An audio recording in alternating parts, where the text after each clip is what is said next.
Super power के जंगी jet लाल सागर से उड़ते हैं, यमन में मंडराते हैं, हूथी पर बम बरसाते हैं, बारूदी धमाके से धरती फटती है, तबाही मचती है। मगर जैसे ही धमाके का शोर थमता है, जवाबी हमला इससे भी जोरदार होता है। हूथी की मिसाइलें उड़ने लगती हैं, रॉकेटबाज ऐसा करारा जवाब देते हैं कि अमेरिका और इजराइल दोनों सहम जाते हैं। दुनिया के सबसे ताकतवर लीडर ट्रंप के लिए यह युद्ध भी मुसीबत बनता जा रहा है। ट्रंप को एक बार फिर से ईरान ने जोर का झटका दिया है।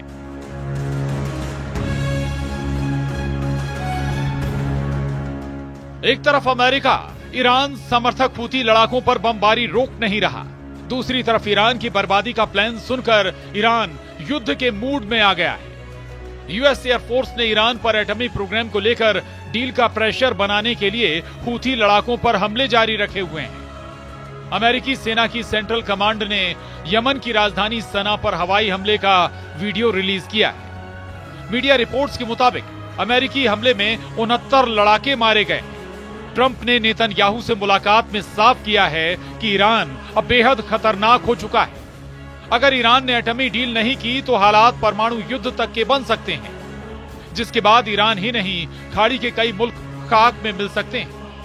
ट्रंप ने दावा किया है कि ईरान को एटमी डील के लिए वो मजबूर कर देंगे।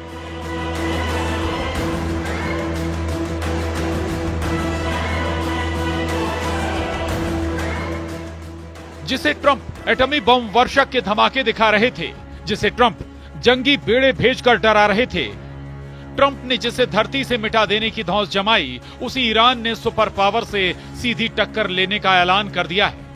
ईरान के सुप्रीम लीडर अली खामनेई ने तमाम दुश्मनों के नाम पैगाम जारी कर महायुद्ध की चेतावनी दे डाली है। ईरान ने अपने लड़ाका फोर्स की तबाही के बाद उन सभी देशों को दहलाने का ऐलान किया है जिन्होंने अमेरिका और इजराइल की मदद की है।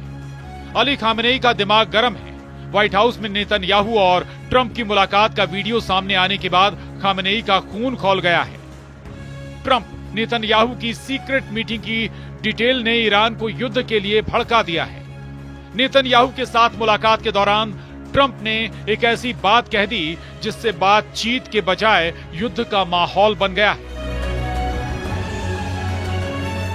अमेरिकी राष्ट्रपति डोनाल्ड ट्रंप कहते हैं, हमारी ईरान के साथ सीधी बातचीत करने की शुरुआत हो चुकी है। ये शनिवार को शुरू होगी। हमारी एक बहुत बड़ी बैठक है और हम देखेंगे कि क्या हो सकता है। और मुझे लगता है कि हर कोई इस बात पर सहमत है कि सख्ती करने की तुलना में सौदा करना बेहतर होगा। और लड़ाई ऐसी चीज नहीं है जिसमें मैं शामिल होना चाहता हूं। और सही बताऊं तो इजराइल भी नहीं चाहता अगर वो इससे बच सकते हैं। इसलिए हम देखेंगे कि क्या हम इससे बच सकते हैं।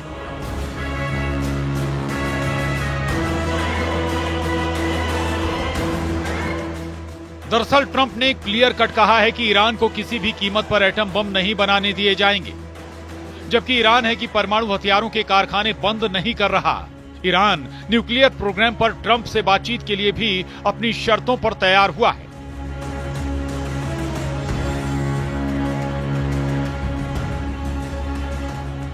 दरअसल ट्रंप कई बार ये धमकी दे चुके हैं कि ईरान उनसे एटमी डील पर सीधी बात करे, जबकि ईरान ने तीसरे पक्ष की मौजूदगी में एटमी डील की बात कही है।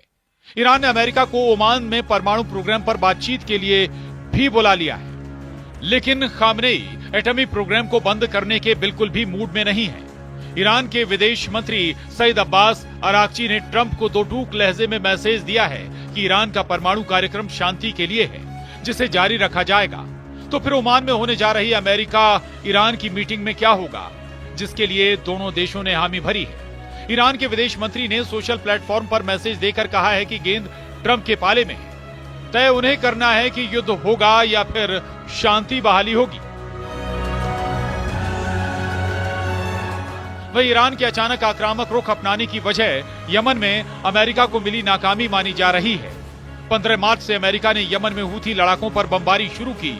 पहले जंगी जेट और फिर एटमी बम वर्षक से बारूद बरसाकर ट्रंप ने हूथी लड़ाकों का सफाया किया।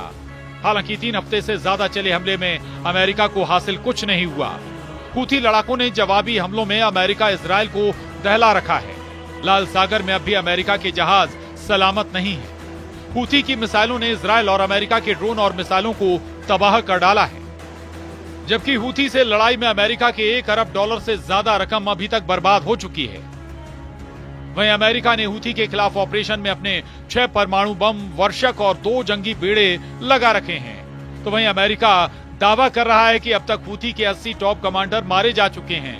वहीं हालांकि हकीकत में अब तक Houthi chief Abdul Malik Houthi को अमेरिका छू तक नहीं पाया है। तो हूथी चीफ की बात तो दूर है, सुपर पावर के हाथ अब तक हूथी प्रवक्ता याह्या सिर्री भी नहीं लगा है। असलियत में अमेरिका को हवाई हमले में कुछ खास कामयाबी नहीं मिली है, जिसे देखते हुए ईरान भी अटैक मोड में आ चुका है। सुप्रीम लीडर अली खामेनेई ने तो अमेरिका से दोस्ती निभाने वाले 7 मुसलमान देशों के लिए धमकी भरा पैगाम भेज दिया है। एक रिपोर्ट की माने तो ईरान ने इराक, कुवैत, संयुक्त अरब अमीरात, कतर, तुर्की और बहरीन को संदेश भेज दिया है। ईरान ने कहा है कि अगर ये देश अमेरिका को अपनी जमीन या हवाई क्षेत्र इस्तेमाल करने की इजाजत देते हैं तो ईरान इसे अपने खिलाफ युद्ध मानेगा। खामनेई के मैसेज से यह भी साफ है कि ईरान युद्ध के लिए तैयार हो चुका है। पड़ोसी देशों ने अमेरिका की मदद नहीं की तो ईरान सुपर पावर को युद्ध हरा भी सकता है। जबकि खामनेई अच्छी तरह जानते हैं कि तुर्की को छोड़ सभी देश अमेरिका के पक्के दोस्त हैं, लेकिन एर्दोआन वो लीडर हैं जहां फायदा दिखेगा उसी खेमे में खड़े दिखेंगे। इसलिए ईरान ने तुर्की को पहले ही वार्निंग दे दी है। मगर संयुक्त सेनाओं के आगे ईरान कैसे टिकेगा? ईरान की सीक्रेट पावर क्या है? नेतन्याहू ने जो प्लान ट्रंप को सुझाया है, अगर वो लागू हुआ तो ईरान को भारी नुकसान हो सकता है। नेतन्याहू ने ईरान पर लीबिया मॉडल लगाने का आइडिया ट्रंप को दिया है। वहीं लीबिया ने साल 2003 में अपने एटॉमिक प्रोग्राम खत्म कर दिए थे। लीबिया के न्यूक्लियर उपकरणों को दूसरे देश में भेज दिया गया था और असल में लीबिया के न्यूक्लियर प्रोग्राम की शुरुआत होती उससे पहले ही तालाबंदी करवा दी गई थी। वहीं ईरान एटम बम बनाने के लिए कई सालों से जी तोड़ लगा हुआ है। ईरान ने अंडरग्राउंड एटमी तहखाने बना रखे हैं। ईरान के कई एटमी साइटें अभी दुनिया को पता तक नहीं है। ऐसे में लीबिया मॉडल से ईरान पर कंट्रोल करके भी सिक्योरिटी की गारंटी नहीं है। शायद यही वजह है कि ट्रंप अब ईरान का न्यूक्लियर प्रोग्राम तबाह कर सकते हैं। ट्रंप ने नेतन्याहू का जिस स्टाइल में वेलकम किया उससे ये सिग्नल मिला है।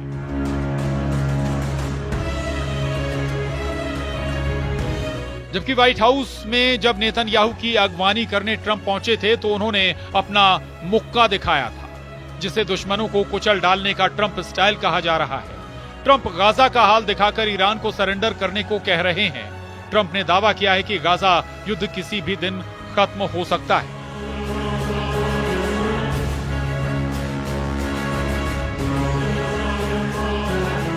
डोनाल्ड ट्रंप कहते हैं, मैं गाजा युद्ध का अंत चाहता हूं। मुझे लगता है कि ये दिन ज्यादा दूर नहीं। बंधक संकट अभी भी है, जिन्हें बाहर निकालने की कोशिश जारी है। हमने बहुत से बंधकों को निकाला है, लेकिन इसमें समय लगेगा। बहुत लंबा इंतजार नहीं करना होगा। हालांकि ये देखने वाली बात होगी ये युद्ध कब तक रुकता है और क्या वाकई डोनाल्ड ट्रंप अपने मकसद में कामयाब हो पाते हैं। Bureau report, news 18।